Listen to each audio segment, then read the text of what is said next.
حضرت معاویہ صحابی ہیں، کاتب وحی ہیں، حضور کے برادر نسبتی ہیں، صالح ہیں، ام حبیبہ بہن ہے ان کی جو حضور کی زوجہ محترمہ ہے، ان کا مقام بہت بلند ہے، لیکن ہم انہیں خلفائے راشدین میں شامل نہیں کرتے، اس لیے کہ ان کا جو خلافت کو اختیار کرنا یا حکومت اختیار کرنا یہ قبائلی عصبیت کی بنیاد پر تھا، باہمی مشورے کی بنیاد پر نہیں تھا۔ لیکن 20 سال تک ان کا دور حکومت ہے اور کوئی خونریزی نہیں، کوئی غارت گری نہیں، کوئی اختلاف نہیں، کوئی بغاوت نہیں، کوئی جھگڑا نہیں، مدبر اس درجے کے تھے۔ اب آئیے آخری سٹیج آئی، حضرت معاویہ کو مشورہ دیا گیا، مغیرہ ابن شعبہ ایک بزرگ صحابی تھے، کہ دیکھیے جناب امیر، مسلمانوں میں اختلاف ہوا، 4.5 سال 5 سال خانہ جنگی رہی، اب اگر پھر معاملہ آپ کے انتقال کے بعد ایسے ہی چھوٹ گیا تو اختلافات ہوں گے، جھگڑے ہوں گے، مختلف دعوے دار سامنے آئیں گے، جنگیں ہوں گی، پھر دوبارہ جو ہے فساد ہو جائے گا، آپ کسی کو نامزد کر دیجیے۔ اور پھر مشورہ دیا اپنے بیٹے یزید کو نامزد کر دیجیے۔ حضرت معاویہ ریلیکٹنٹ رہے، لیکن اس کے بعد انہوں نے مان لیا اور فیصلہ کر لیا۔ یہاں میں چاہتا ہوں کہ بات سمجھ لیں اچھی طرح، اس معاملے میں اگر آپ حضرت معاویہ کی نیت پر شک کریں گے تو مجھے آپ کے ایمان پر شک ہو جائے گا۔ نیت پر نہیں، غلطی ہو سکتی ہے، صحابی ہیں، نیت غلط نہیں تھی، نیت کیا تھی؟ اور میں سمجھتا ہوں 100% درست تھی کہ اب اتنا پانی گزر چکا ہے پل کے نیچے سے وقت کے دریا میں کہ بارے صحابہ سب رخصت ہو چکے، اب اکثریت 9 مسلموں کی ہے، عصبیتیں بھی ہیں، قبائلی عصبیتیں ختم تو نہیں ہوئی، لہذا جب تک کوئی قبائلی عصبیت پیچھے نہیں ہوگی حکومت کے، حکومت نہیں چل سکے گی۔ یہ ابن خلدون کا لفظ ہے، عصبیت، کوئی چیز جو جوڑے آپ کو۔ تو دینی عصبیت اب کمزور پڑ گئی ہے، اس لیے کہ حضور نے جن کو تربیت دی تھی وہ اب گئے، اکثر و بیشتر گئے۔ اب اگر ایسے ہی چھوڑ دیا گیا اور کوئی قبائلی عصبیت پشت پر نہ آئی تو پھر خانہ جنگی ہوگی، 5 سال تک ہوئی۔ اس بنا پر انہوں نے اسے صحیح سمجھا۔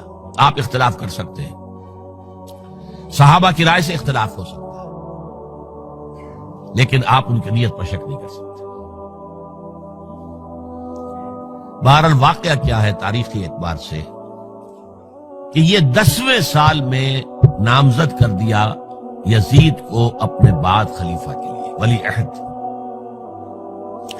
اس وقت تقریباً سب نے بات مان لی سوائے 5 افراد کے۔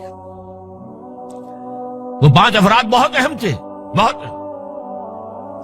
ابو بکر اہم ترین آدمی تھے، ان کے بیٹے عبد الرحمن ابن ابو بکر۔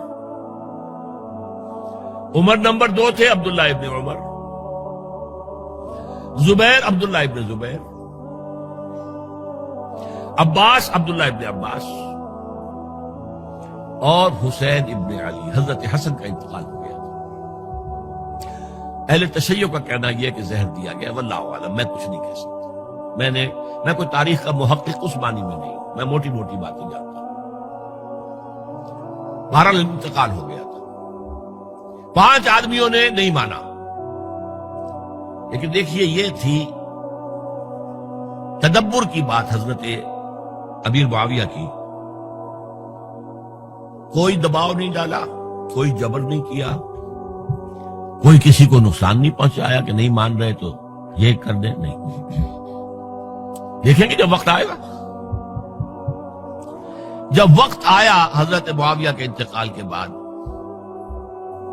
اب ایک صاحب جا چکے تھے، حضرت عبد الرحمن ابن ابی بکر فوت ہو چکے، اب 4 رہ گئے، 3 عبادلہ، عبداللہ ابن عمر، عبداللہ ابن عباس، عبداللہ ابن زبیر، ایک حسین ابن علی رضی اللہ تعالی عنہ اجمعین۔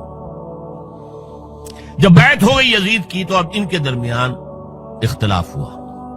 یہ بات اچھی طرح سمجھ لیجئے، تاریخی حقائق، موٹے حقائق کو چھوڑ کر باریکیوں میں جب پڑھتے ہیں تو معاملہ غلط ہو جاتا ہے۔ موٹے حقائق کو سمجھیے، جیسے کہتے ہیں میکرو اکنامکس اور مائکرو اکنامکس۔ میکرو ہسٹری جو ہے، 2 ایک طرف ہو گئے، 2 ایک طرف ہو گئے۔ عبداللہ ابن عباس کی رائے ہوئی کہ اگرچہ یہ غلط کام ہوا ہے، یہ قیصر و کسریٰ کی سنت پر عمل ہو رہا ہے، لیکن یہ ایسی بڑی بات نہیں ہے کہ خون ریزی شروع کر دی جائے اور امن و امان ختم ہو جائے۔ یہی بات عبداللہ ابن عمر کی ہو گئی، یہ دو تو ایک جا ہو گئے، مصلحت کہہ لیں جو بھی سمجھے، لیکن نیت پر حملہ نہیں کر سکیں گے آپ۔ دیانتاً انہوں نے یہ سمجھا کہ اب جب کہ ہو گیا معاملہ تو ٹھیک ہے، حرام مطلق تو کہیں نہیں لکھا ہوا قرآن کے اندر کہ بیٹا نہیں ہو سکتا، کہیں نہیں لکھا ہوا۔ بہرحال ان دو کی رائے یہ ہوئی کہ اگرچہ کام غلط ہے لیکن اتنا غلط نہیں ہے کہ اس کو چیلنج کیا جائے اور اس سے جو ہے خانہ جنگی شروع ہو جائے اور فساد شروع ہو جائے۔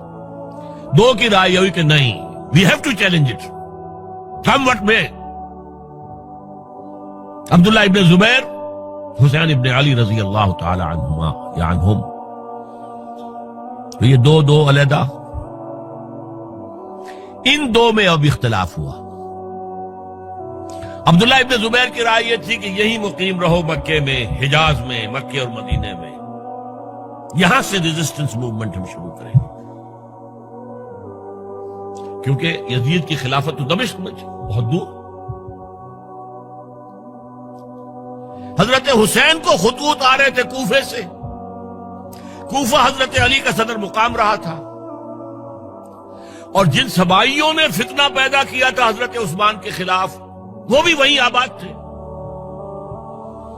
انہوں نے خطوط کا تاغا باندھ دیا، آپ آئیے ہم آپ سے بیعت کریں گے اور کھڑے ہوں گے اور مقابلہ کریں گے اور اس یزید کی حکومت ختم کریں گے۔ ڈاک کے تھیلے بھرے ہوئے حضرت حسین نے فیصلہ کیا کوفے جانے کا، بہت روکا۔ عبداللہ ابن عباس بہت ان سے بزرگ تھے عمر میں، اور ویسے بھی ایک اعتبار سے نانا تھے، ایک اعتبار سے پردادا تھے۔ حضرت عبداللہ ابن عباس حضور کے چچا زاد بھائی تھے تو نانا ہو گئے کہ نہیں؟ حضور نانا تھے کہ نہیں؟ اور حضور کے چچا تھے حضرت عباس، ان کے بیٹے ہیں۔ اس اعتبار سے حضرت علی رضی اللہ تعالیٰ عنہ کہ کیا ہو گئے چچا؟ بہرحال میں کچھ گڑبڑ کر رہا ہوں اس وقت۔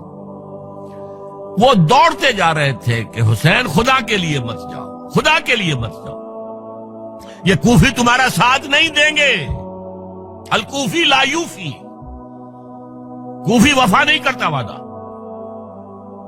اور خدا کے لیے اگر جانا ہے اپنے گھر والوں کو یہاں چھوڑ دو۔ بس حضرت حسین پر رضی اللہ تعالی عنہ جو ایک کیفیت تھی، انہوں نے سب باتوں کو نظر انداز کیا۔ وہاں ہزاروں لوگوں نے مسلم بن عقیل جو حضرت حسین کے نمائندے کی حیثیت سے پہلے گئے تھے، ان کے ہاتھوں پر بیعت کیا، وہ خطوط آ رہے تو اور بھی بات پختہ ہو گئی۔ ابھی راستے ہی میں تھے کہ پتہ چلا کہ ابن زیاد گورنر بن کر آیا ہے، اور اس نے جو وہاں پر تشدد کیا ہے اور ڈنڈا برسایا ہے، سب بیعت توڑ کے گھروں میں چھپ گئے، اور مسلم بن عقیل جو ہیں وہ بے یار و مددگار شہید بھی کر دیے گئے۔ حضرت حسین نے ارادہ کیا کہ واپس ہو جائے مدینے کی طرف۔ اب مسلم بن عقیل کے بیٹے جو ہیں، وہ عرب کی ایک غیرت ہے، ایک آنر جسے آج کل کہتے ہیں، ہم اپنے باپ کا بدلہ لیے بغیر نہیں جائیں گے۔ اور حضرت حسین کی شرافت اور مروت، یہ لوگ میرے ساتھ آئے تھے، میرا ساتھ دے رہے تھے، اب میں ان کا ساتھ کیسے چھوڑوں؟ بہرحال وہ حادثہ فاجعہ ہو کر رہا، اور اس میں سب سے بڑا سبب جو بنا ہے وہ میں چاہتا ہوں جس کی طرف کسی کی نگاہ نہیں گئی۔ افسوس یہ ہے کہ میرا اس پر جو کتابچہ ہے سانحہ کربلا وہ آؤٹ آف پرنٹ تھا، کوشش تھی کہ آج یہاں وہ پیش کیا جاتا، مختصر ترین، لیکن آپ دیکھیں گے کہ کلیئر ہو جاتی ہے ہسٹری۔ دو کتابچے ہیں، شہید مظلوم، میرے نزدیک مظلوم ترین شہید حضرت عثمان رضی اللہ تعالی، اور سانحہ کربلا، بہت بڑا سانحہ، اس میں کوئی شک نہیں۔ حضرت حسین کا صبر اور مثابرت اور استقلال اور شجاعت، یہ مثالی ہے تاریخ کے اندر۔ اپنے سامنے جو ہے اپنے ایک ایک کر کے چراغ گل ہو رہے ہیں، خاندان سارا ختم ہو رہا ہے، خیر بچے شہید ہو رہے ہیں۔ وہ تو ایک بچہ بیمار تھا، حضرت علی بن حسین زین العابدین رحمت اللہ علیہ، وہ بچا ہے۔ لیکن اصل میں شرافت اور مروت جو ہے وہ بسا اوقات اپنی شرافت کی وجہ سے مار کھا جاتی ہے۔ حضرت حسین سے میرے نزدیک یہ ایک اسٹریٹجک مسٹیک ہوئی کہ جب کوفیوں کا لشکر سامنے تھا تو وہاں کھڑے ہو کر ایک ایک کا نام لے گا، فلاں ابن فلاں کیا تم نے مجھے خط نہیں لکھا تھا؟ اے فلاں ابن فلاں کیا تم نے مجھے خط نہیں لکھا تھا؟ سب کے راز فاش کر رہے ہیں، اور دیکھو یہ میرے پاس یہ تھیلے بھرے ہوئے تمہارے خطوں کے موجود ہیں، تم نے مجھے بلایا اور میں آیا۔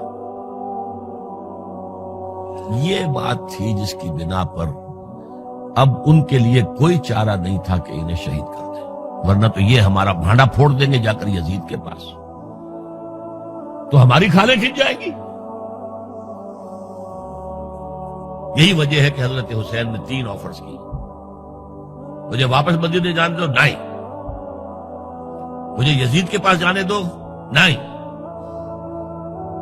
مجھے کہیں اسلامی سرحد پر بھیج دو، میں وہاں پر کافروں سے جنگ کرتے ہوئے زندگی ختم کر لوں گا، نہیں، ہیئر اینڈ ناؤ بیٹھ کرو۔ یہ حضرت حسین کی شرافت، غیرت، حمیت، مروت، اس کی خلاف تھا، لہذا انہیں شہید کیا گیا اور پھر خیموں کو آگ لگائی گئی۔ یہ نوٹ کیجیے کیوں لگائی گئی؟ اگر تو یہ غصے اور انتقام میں اور وینجینس میں ہوتا تو حضرت علی بن حسین زین العابدین کو بھی شہید کرنا چاہیے تھا، نہیں کیا۔ اگر یہ اس طرح کا معاملہ ہوتا تو خواتین کی بے حرمتی ہوتی، نہیں ہوئی۔ یہ خیمے کیوں جلائے؟ تاکہ وہ جو ایویڈنس ہے وہ ختم ہو جائے، ہمارے خلاف یہ جو ڈاکومنٹری پروف لیے پھر رہے ہیں، خیمے جلیں گے اور یہ تھیلے بھی جل جائیں گے اور یہ خطوط بھی جل جائیں گے اور ہم بچ جائیں گے۔ یہ ہے میرا تجزیہ۔ بہرحال اس میں کوئی شک نہیں کہ تاریخ انسانی کے عظیم حوادث میں سے وہ ہے، اور میرے نزدیک حضرت حسین رضی اللہ تعالیٰ عنہ کا اختلاف کر سکتا ہے، جو چاہے کرے، حضرت حسین سے اختلاف کرے اور اتفاق کرے حضرت عبداللہ ابن عمر، عبداللہ ابن عباس کے ساتھ، تب بھی ٹھیک ہے، اور اگر حضرت عبداللہ ابن عباس اور عبداللہ ابن عمر سے اتفاق کرے اور حضرت حسین ان سے اختلاف کرے، تب بھی شک ہے۔ معصوم کوئی نہیں، ہمارے نزدیک معصومیت خاصہ نبوت ہے، نبوت ختم ہوئی حضور پر، معصومیت ختم ہوئی، غلطی ہر ایک سے ہو سکتی ہے اور آپ رائے رکھ سکتے ہیں، لیکن کسی صحابی کی نیت پر حملہ نہیں کریں گے۔ صحابی کی نیت پر حملے کا مطلب کیا ہے کہ محمد صلی اللہ علیہ وسلم تزکیہ نفس نہیں کر پائے، یہ ریفلیکٹ کرے گی حضور کی اس پوری کی پوری جد و جہد پر کہ شخصیت سازی نہیں کر پائے محمد صلی اللہ علیہ وسلم، نہیں، معاذ اللہ ثم معاذ اللہ ثم معاذ اللہ۔ بہرحال یہ ہے تاریخ کے اعتبار سے ہمارے ہاں جو عظیم ترین ذی الحج کے مہینے میں حضرت عثمان شہید ہوئے تھے، 28 ذی الحج کو حضرت عمر پر حملہ ہوا تھا، 1 محرم کو ان کی شہادت ہوئی تھی، 10 محرم کو یہ سانحہ کربلا پیش آیا تھا۔ یہ ہماری اس ابتدائی تاریخ کے اہم لینڈ مارکس سے جنہیں ہم شہادت کے نام سے جانتے ہیں، لیکن میں اب پھر دوبارہ کہوں گا یہ اللہ کی راہ میں قتل ہوئے ہیں۔ وَلَا تَقُولُوا لِمَنْ يُقْتَلُ فِي سَبِيلِ اللَّهِ أَمْوَاتٌ بَلْ أَحْيَاءٌ وَلَكِنْ لَا تَشْعُرُونَ وَلَا تَحْسَبَنَّ الَّذِينَ قُتِلُوا فِي سَبِيلِ اللَّهِ أَمْوَاتًا بَلْ أَحْيَاءٌ عِندَ رَبِّهِمْ يُرْزَقُونَ۔ لیکن وہ شہادت علی الناس کی ذمہ داری جو مجھ پر اور آپ پر ہے، حضرت حسین کو یاد کر لیں، حضرت عثمان کو یاد کر لیں، ان کے لیے کوئی رنج اور غم کا اظہار کر لیں، اس سے کچھ حاصل نہیں ہے۔